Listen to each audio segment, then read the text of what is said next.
और आपस में बात करते करते कहते हैं कि मित्र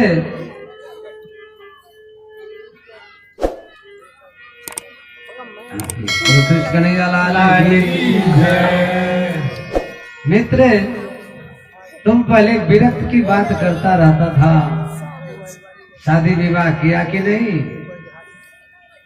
अब सुदामा जी चुपचाप भोजन तो कर लिए, आराम भी कर लिए, लेकिन मुख से कुछ निकल नहीं रहा है।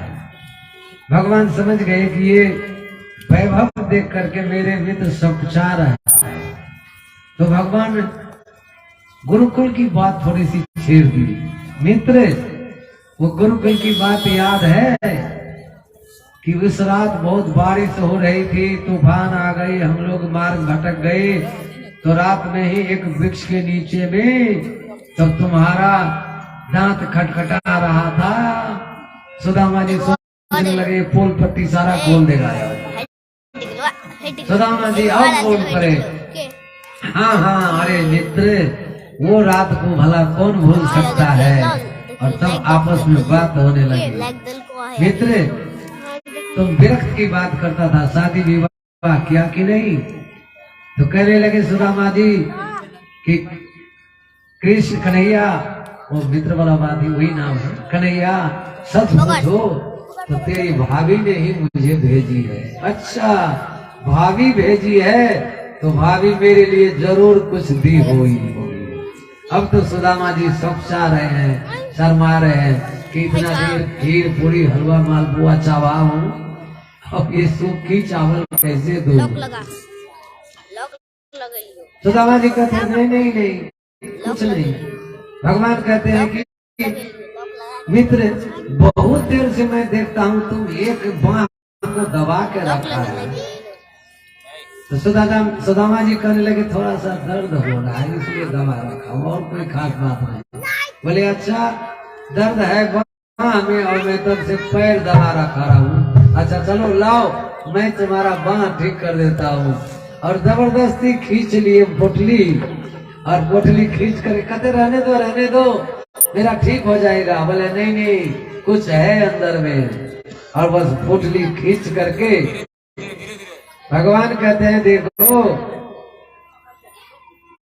जो अकेला खाया था ना चना, पत्रम पुष्पम फलम तोयम यो में भक्त्या प्रत्यक्षते। जो भी भक्त मुझे, पत्रम व्याकरण जानकार है यहाँ पर बहुत सारे, पत्राणी नहीं कहा, पत्राणी माने बहुवचन होता है, अनेक पत्ता नहीं, पत्रम एक पत्ता, पुष्पम एक फूल, पुष्पानी नहीं है, पत्रम पुष्पम। हाँ द्वारपाल हट जाओ, अब द्वारपाल की जरूरत नहीं है, पीछे लोग डिस्टर्ब हो रहा है। पत्रम पुष्पम फलम कोई भी फल, तोयम, तोयम का मतलब जल, कोई भी जल, ये भी नहीं कहा गंगा जल की जमुना जल, कोई भी जल जो मुझे भक्त अर्पित करता है जिस भाव से, तदहम भक्त्यु, उस भक्त का मैं उसी रूप से उसी भाव से ग्रहण करता हूँ। और बस एक मुट्ठी मुंह में लिए, दूसरा भरने लगे, जैसे तीसरा भरने लगे तो रुक्मणी हाथ पकड़ ली, दो मुट्ठी गए खाए तीसरी भरने लगे, दो मुट्ठी गए खाए तीसरी भरने लगे, रुक्मणी पकड़ी हाथ नाती में क्या करे, रुक्मणी पकड़ी हाथ नाती में लोग जो दिया इन्हीं को कर दिया भी घरवा, तीन लोग दिया इन्हीं को कर दिया भी घरवा।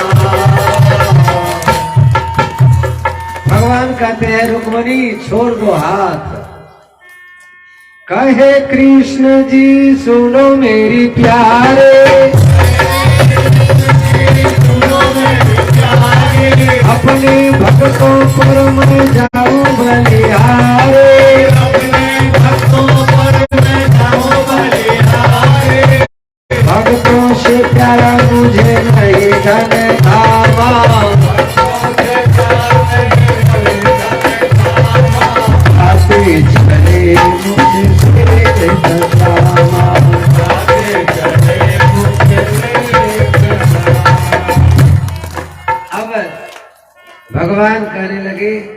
कृष्ण तुम शादी किया लेकिन मुझे नहीं बुलाया। भगवान भी कहने लगे कि मित्र तुमने भी शादी किया और मुझे निमंत्रण नहीं दिया।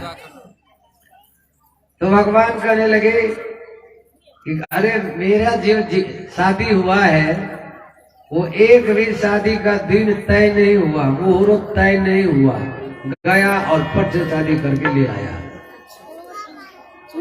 तो देखो सुदामा जी आप मेरी पत्नी को आशीर्वाद दे दो। तो बोले ठीक है बुलाओ। तो भगवान कहने लगे रुक्मणी से कि एक बहुत उच्च कोटि के ये तपस्वी ब्राह्मण है, इसको प्रणाम करो और आशीर्वाद लो। तो प्रणाम किया, आशीर्वाद लिया। इतने में फिर दूसरी आ गई। सुदामा जी कहने लगे अच्छा 2 शादी किया है, आशीर्वाद दे दिया, पुत्रवती भव यशस्वी भव, जो आशीर्वाद हो जाता है कहा पति प्रिया भव, आशीर्वाद दिया। दूसरी आ गई। सुदामा जी कहने लगे अच्छा 2 विवाह किया है। बोले 2 ही नहीं मित्र और भी है। अब सत्यभामा भी आई, जामवंती भी आई, इसी तरह से आ रही है प्रणाम करने के लिए। और जैसे एक दूसरे को पता लगा कि बड़े उच्च कोटि के महात्मा आए हैं, ब्राह्मण आए हैं, चलो आशीर्वाद लो, तो भगवान के सारे पत्नियां लाइन में खड़ी हो गई आशीर्वाद लेने। अब सुदामा जी 2-4 को बोला कि पुत्रवती भव, पति प्रिया भव, 2-4 को तो बोला, लेकिन जब 20, 25, 30 आई और प्रणाम करने लगे तो सुदामा जी का हाथ में भी दर्द हो रहा है। अब सुदामा जी बोले कि अरे इतनी पत्नियां कितने हैं? बोले बस जितने आ रहे हैं सबको आशीर्वाद देते जाओ। अब सुदामा जी इतने आशीर्वाद छोड़ दिए और खाली भव भव भव भव कितने को बोले। जब सिर को झुका करके देखा तो लंबी लाइन लगी हुई है, तब तक 400-500 का आशीर्वाद दे दिया। बोले अरे कन्हैया तुम्हारी लीला भी है, मैं इतने को आशीर्वाद दे दूंगा तो पूरी रात बीत जाएगी। भगवान कहने लगे मित्र कर दिया ना घर में लड़ाई, अब जिसको आशीर्वाद दे दिया है वो तो खुश रहेगी, और ये बेचारी लाइन में है उसको मैं कैसे बोलूंगा कि तुम लोग जाओ। लड़ाई कर दिया ना, घर में लड़ाई लगा दिया। सुदामा जी कहने लगे कन्हैया तू सबका पति है तो तू प्रणाम कर ले, तेरे को आशीर्वाद देता हूँ सबको मिल जाएगा। भगवान ने किया सुदामा जी को प्रणाम और भगवान सुदामा जी ने दिया आशीर्वाद। बोल कृष्ण कन्हैया लाल की। बहुत दिन रहे। अब एक दिन सुदामा जी कहने लगे कि कन्हैया अब मुझे जाने दो, सुशीला उधर मेरे इंतजार करती होगी। भगवान कहने लगे ठीक है जाओ। तो चल पड़े। अब सुदामा जी विचार मन में करते दिया लिया तो कुछ नहीं है। अब वो सुशीला तो सोचती होगी कि और कुछ नहीं तो 2-4 पीस साड़ी तो लाएगा ही। हमारा माता बहन सबके और कोनो चीज के नहीं रहे होते ध्यान, साड़ी पर ध्यान रखने की। बाहर सजे हुए तो सबसे पहले बैग खोला, सबसे पहले साड़ी खोजत रहा और कुछ चाहे काजू किशमिश के आने 10 किलो आनियो नहीं मतलब से, साड़ी एक बढ़िया सा लेना अभियो खूब खूब। बोल कृष्ण कन्हैया लाल की। अब सुदामा जी चलने लगे, भगवान कृष्ण विदा कर रहे हैं। चलते चलते सुदामा जी को वो बात याद आ गई जो सुशीला बोली थी।